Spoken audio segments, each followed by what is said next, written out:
এ সুজন, সুজন, সুজন রে।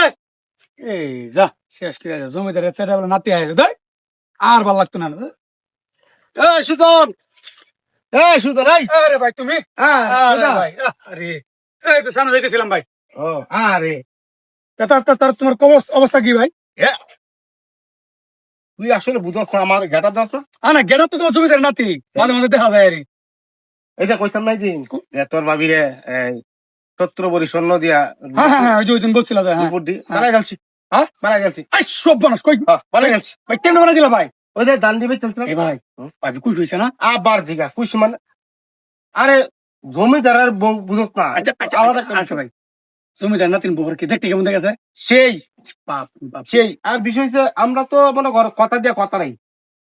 মনে করি যে আবার আমি একটা প্রজেক্ট একটা হাতে নিছি। আচ্ছা গতকালকে যাওয়ার কথা ছিল, কারণ বিমানের সমস্যা হয়েছে তো এই সব যাইতে পারিনি। কি কর বিমান চা খাবো, চা কোথায়?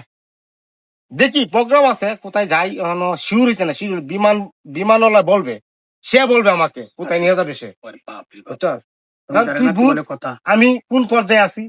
হ্যাঁ জমিদারের নাতি বলে কথা। হ্যাঁ, কথাবার্তা একটু। চা গাইতে গেলেও হেলিকপ্টার না যাইবো। হ্যাঁ এটাই ভালো তা।